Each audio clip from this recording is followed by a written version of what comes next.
and useless, and nobody is talking. Everybody is quiet. Betting companies are advertising and advertising and advertising, killing you. Every influencer there is telling you to join one expert. There's a new pandemic, and this one doesn't have symptoms. It's just there. The results and the damage that it's causing is just what we are seeing all over the place, but it doesn't have symptoms. And it's an addiction. It's the addiction to gambling. Now, bear with me. Gambling is a very serious addiction, and this episode is for people who have problem with gambling or who know people who have problem with gambling. If you even gamble at all, self, you should just sit out. In fact, anybody at all, you should watch this, because coming from somebody who has dealt with gambling addiction, I think I have value that I'm going to provide in this video. One of the first questions people always ask is that you're losing money. Why do you keep doing it? They ask gambling addicts. I'm going to answer that question in this episode. The addiction to gambling is not a physical problem. It's a mental problem. And I found that if you are addicted to gambling, it's not because you like the act. It's a dopamine imbalance in your brain that causes you to compulsively gamble away money even when you're losing. Take for example, your brain releases this certain amount of dopamine when you're doing. Dopamine is like the feel good hormone that you get when you do things that you enjoy. If you're watching a movie, if you're eating, if you're playing, different levels of dopamine come into your brain when you're doing those fun activities. If you're gambling, it's also an exciting activity, and dopamine is released into your brain in certain amounts. So here's how it works. If you have a problem or you are susceptible to this kind of addiction or to the type of dopamine imbalance, here's what's going to happen that is going to lead you to gambling addiction. You are going to want to have that feeling, that hit over and over again. And you gamble away more money because the more money you put at risk, the more exciting it is. There was a study that they did where they said they scanned the brain of gambling addicts when they are gambling and the brain of like normal people when they are gambling. There's a part of the brain that lights up during different stages of the gambling. When you're placing the bets, when the game is playing, when the results come out, your brain gives different reactions. And with the normal person, when the brain is in its normal state, right? And then, sorry, I'm not a neurosurgeon or a medical doctor, so I'm just trying to explain this in layman's terms. So there's a part of the brain that every part of the brain stays dormant at the same level. No one is lighting up when he's placing the bets. This is the normal brain, the normal guy. And then while the games are playing, there is like anticipation, but the brain is not really lighting up. When the result comes out, if he wins, in the normal person's brain, there's a part of the brain that lights up. I don't know if it's the amygdala or something, but it lights up to show that, okay, this is the pattern. You get when the person wins, he is happy, he gets that dopamine hit. And then in the brain of the addict, when he places the bet, his brain is still normal, like the first person. When the games are playing, there is no winning, there's no losing. Just at the moment when it is playing, he's getting lights all over the place. His brain is sparking. And when the result comes out, whether he wins or loses, it's still sparking the same. So it's not about the money. You're not gambling because you want to make more money if you're an addict. No, you're gambling because there's a problem somewhere, there's an imbalance, and you have to meter it. A lot of times you tell yourself you will not gamble. No, this is anything. Within yourself, maybe you've hurt your family, or you've seen serious shaggy or embarrassment as a result of your gambling, and you've decided, I don't want to do this anymore, and you still go back to it. It's not really something about your willpower or your heart. It's a mental problem that you have to slowly solve and cure by yourself. If you don't even know if you are a problem gambler or if your gambling has reached where there is a wahala, if you use money you're supposed to do something else with to gamble, there's a problem. If you say that this is your limit, and you after you exhaust that limit, you go and bring money again to continue gambling, there's a problem. If your friends and family have advised you to stop gambling, even the ones you gamble with, there's a problem. If you find yourself thinking about gambling even when you're not gambling, like if you're at work or at school or you're doing something important, you find yourself thinking about the next time you're going to gamble, you're probably addicted. And there's a whole lot of signs. If I remember anyone else, I will still tell you. And you have to look out for these signs in your family members as well, because gambling addiction doesn't have any symptoms. any physical symptoms that your loved ones can see from the outside. But I'm going to tell you the ones I know because it does have symptoms. It's just that you have to be very careful and smart to be able to spot it in somebody else. If you have any of those signs, you are probably addicted to gambling. And there's some people whose issues are even beyond themselves now, like their family, their workplace. They know people have lost jobs. You hear stories of people who, I've heard this thing a lot, and maybe it's because of the way my internet started going as I was researching for this episode. But I just started. I saw a lot of stories of people. A woman, he said he man gambled his salary away, all of it, gambled hers, like stole her money, their savings that they kept for their children's school fees. He gambled that away as well. And you can say, why doesn't he just stop? But I think I've answered that first question of why it doesn't really stop. It's because you're getting a high. Let me try and explain this thing from between me and somebody who would understand. Let's see if I make sense. This is how I think gambling addiction starts. And if they say somebody's addicted to gambling, they're not addicted to placing money on. This is all of them is gambling. All of them are bad. There's always a gateway drug to any addiction. There's always a gateway. But sports betting, for example, Arsenal is playing with Chelsea tomorrow. That match is tomorrow. Real human beings are going to play it, and you put money on it. That is not what makes people useless with gambling addiction. That's not the way gambling ruins people. People don't really get addicted to that. That's just the gateway into it. People don't get addicted to sports betting, and I'll tell you why. It's because when you are addicted to gambling, you've reached a certain place in terms of the highness you get from gambling. It's just like any other drug. It's highness that it gives. That is why it's just that it costs money to do. It's just that you're using money directly to buy the highness directly. People who are addicted to gambling are addicted to virtual gaming. Virtual gaming, yeah. Dog race, virtual football. You see them in the bet shops now, standing, playing virtual. That is virtual. Like there's no human being, it's just auto-generated computer. After every 3 or 5 minutes, they play a new game. So let me explain. If you do sports betting and you put your 10,000 naira on top Arsenal to win Chelsea, right? You get your dopamine hit when the match is ongoing.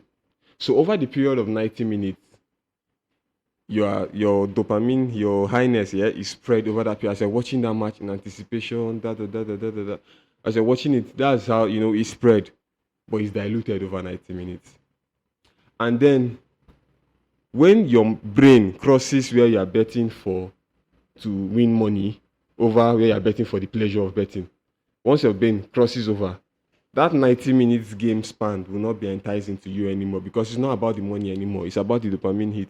So when I've said dopamine hit too much, but when they tell you, oh, but there's another simulated football one that can take, like, you will have to wait like 5 minutes and the match will start, and they will only play that match for like 1 minute. So all that dopamine that was spread across 90 minutes before, you can get it all in in a 60-second window, all of it, and that is where you enter because you've crossed. It's for the highness you are going for now, not the money. So when you have money, you just pay to get that new highness.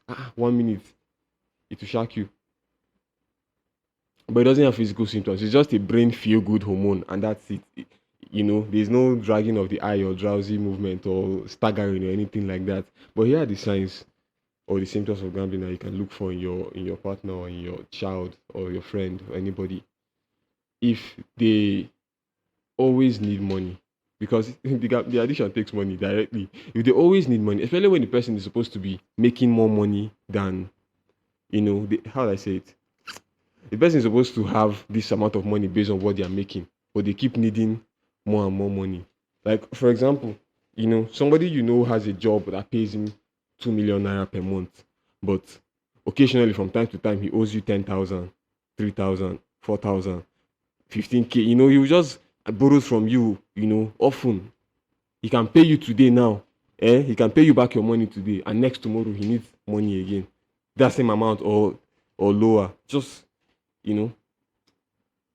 and if they owe a lot of people. So sometimes it's not good to pry and check people's credit history and stuff. But put your ears on the ground. If you know one person that somebody has said he's notorious, he's owing me, or he has borrowed from me, or he borrowed from me, so time, and then there are plenty of people, the same borrowing issue about one person that probably doesn't have problems in his life that he needs to borrow for.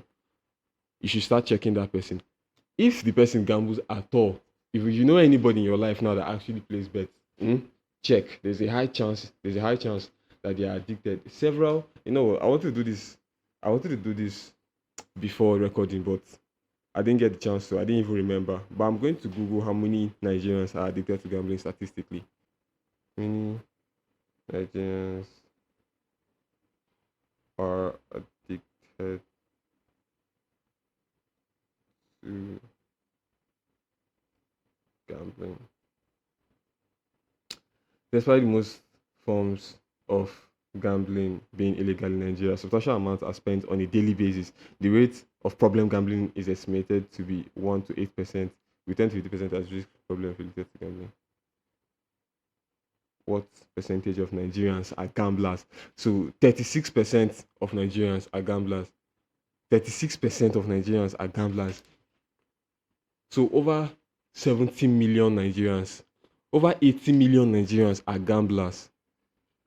And then inside that number, I don't know how many percent of gamblers are addicts, but addicts are not admitted. But I can guarantee you, out of every 5 people, out of every 4 people that gamble, one is addicted. So that's 25%. 25% of 80 million is 20 million, right? 20 million people estimatedly are addicted to gambling in Nigeria.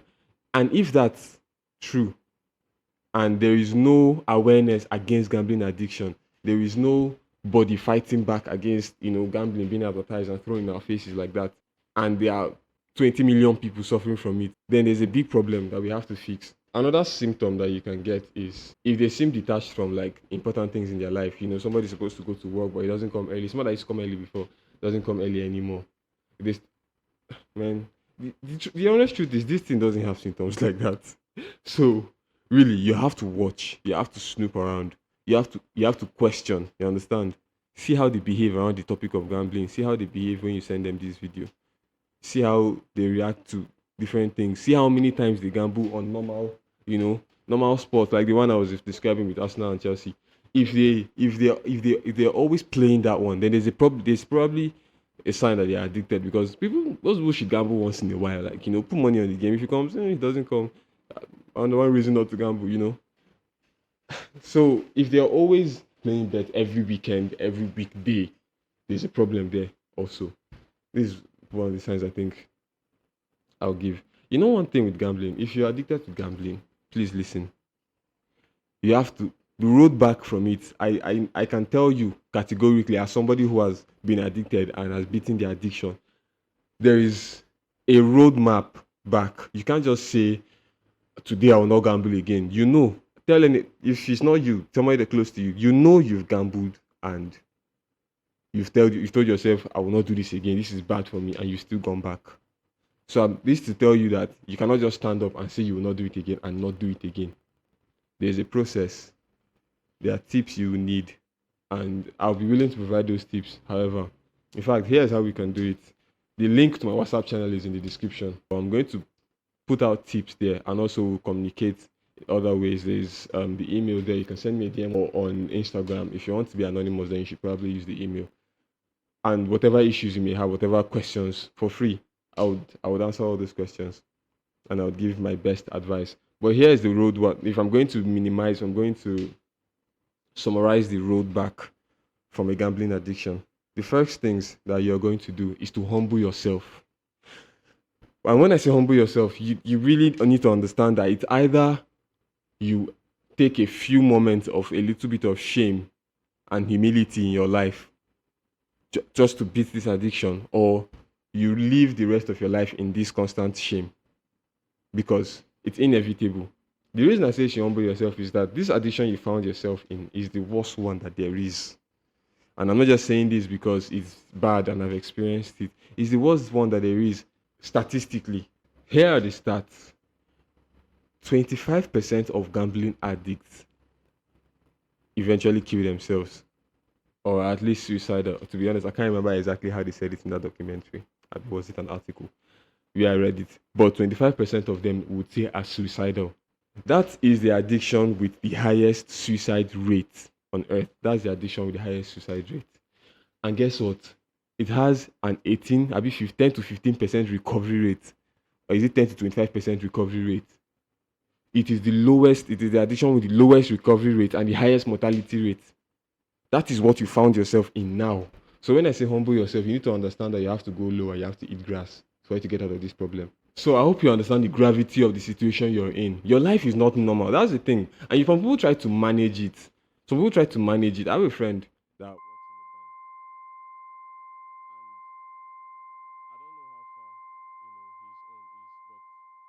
own is, but I'm not going to say that part. I'm going to cut that part out actually. But the thing is, you have to understand that your life is not normal anymore. You have a problem that messes with the fundamental thing that we used to live. You understand? Money is the most important thing on earth. It's what you need to survive from a daily basis. And you have a problem that makes that thing vanish from your hand like this without any hope. That's the problem you have. So you're not a normal human being anymore. You are somebody that needs real rehabilitation. I need to understand that. Now, the first thing you need to do is to dissociate yourself from all forms of gambling. And by this, I mean self-exclude. These days, gambling is mostly online. So, people won't even know. That's why it's easy to hide. Someone will be addicted to gambling. Nobody, even his wife, would know because it's in his phone. You get. But in those apps with BetKing, with SportyBet, everybody has self-exclude. If most of your gambling is done physically, like in shops, then you can also self-exclude because nobody wants a problem gambler. Really, even the houses. I mean, the betting companies themselves, we can argue that they want you to be addicted to gambling. But the people who own the shops really don't want addicted gamblers. The people who own the bet shops, they don't want addicted gamblers there, because you come, you play your wager, you owe them money, you owe their staff money, you cost them shortages and stuff like that. They don't want you to. So when you have, that's why I said, be humble. You will go there and you will tell them that you have a problem with gambling and they should stop betting for you. If you need help with this as well, like physically, DM me and I will see what I can do about that to physically stop you from gambling. Tell them to stop playing bet for you. Tell the bosses to tell of them. You give them your pictures too, whatever. So that's one thing you have to do. Secondly, stay away from money that will tempt you. Oftentimes, you will think that you're okay. You don't feel like gambling. You don't have the urge, and it's because you don't have money. But the moment money enters your hand, and then maybe you solve one or two problems, you start feeling like a responsible person once again. You solve a few problems, and then you now see that you have free money. You now think, okay, it's just let me indulge in my demons a little bit. It won't hurt, and that's how the rest of that money will wipe out, and any other money you have coming in will just go. So stay away from money that will tempt you, and you have to swallow your pride again and find someone that is going to help you with your finances. So this is where your family or friends come in. Anyone that really loves you, that is good with money, that can help you and will not eat your money too. Before you start jumping from one problem to another. But if you have that problem, find somebody around you that can keep your money for you. So when you're earning, if once money enters your account, everything you send everything to them. And I wanted to say depending on your gravity of your problem, but no, there's no gravity of your problem is your problem. So the moment you get anything, you send it back to them. Now, if you need money for anything, they will send it to you. That's how it will work. And these days, internet banking is swift. It's strong. I would have recommended one company, but they didn't pay me for ads. But honestly, these days it's Kuda, there's OPay. They are fast. So if you both have similar accounts, once your money enters, or you can even tell whoever is paying you to pay them instead. You can direct your money straight into their account. So you ask them, have they paid? Okay, I need money for this, and they'll do it for you. And even the things that they can pay for you instead of having the money pass through your hand, let them pay it for you. Like big things, like maybe school fees, for your children or for yourself, like market money, those kind of things. So you avoid having money in bulk. That way you take care of your problems. You still look responsible. You still feel responsible because you're taking care of business. Just that you are not fit to handle your own money because you have a problem with it. And that's something you have to own up to as well. So swallow your pride. And then secondly, stay away from people that encourage gambling. And sometimes this can be difficult because this may be your family and your friends or your co-workers, or people that you cannot really stay away from. And you have to swallow your pride once again and tell them, look, you people cannot be discussing this thing around me. Or if they try to ask you about your own bets, for example, everybody places bets during the weekends now, and then they want to ask you about you tell them they should stop asking you those kind. You don't want to. You're not doing that thing anymore. Make it vocal that you don't do it. Even if it's yesterday you stopped, today you don't gamble anymore. You understand? Even if it's 10 minutes ago, you no longer gamble, you're not a gambler. And that's what you do. Then avoid thinking about gambling when you're not gambling, like when you're doing other things and the thought of that big ordeal you have eaten comes to your head. Shake it off, throw it away. You can throw it away, it's easy, just focus on something else. Now, focusing on something else, there's a big void that is left in your life when you quit gambling. And they might tell you that it's difficult to deal with, but it's not that difficult to deal with, honestly. There's other things you can do. And it is to watch videos that teach you about gambling. That also worked for me. Watch videos that teach you about exactly how gambling works, exactly how these companies work, exactly how those computers and those aviator and those games you're playing, how they work. Let me tell you how they work, say from the research that I made.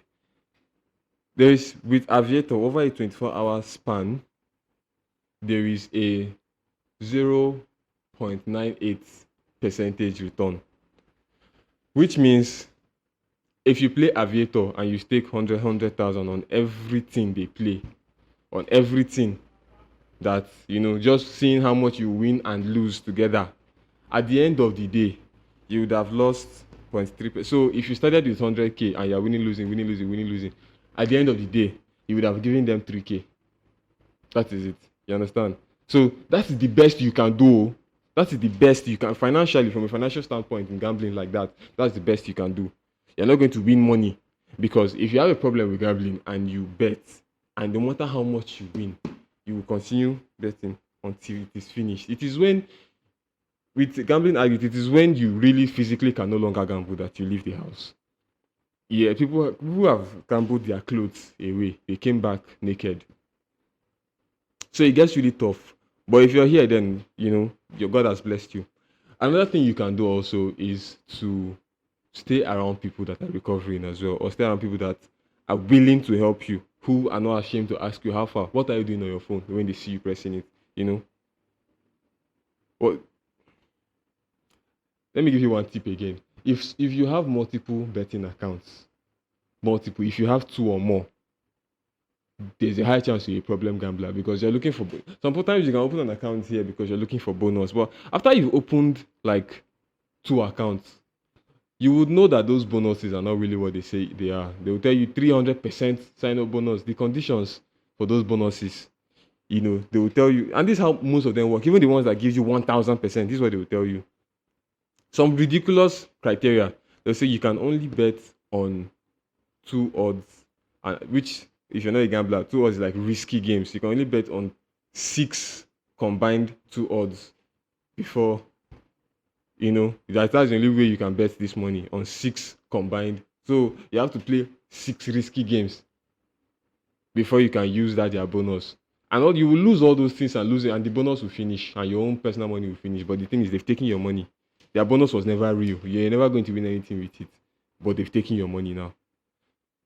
And all this logical talk, it doesn't really work for gamblers. But I hope you understand that if you watch and you listen to stuff like this, you have a better understanding about it when you're sober, and it will be difficult for you to go back into it with the more knowledge you gain about gambling and how it really works. So the house is there. It's not for your friend.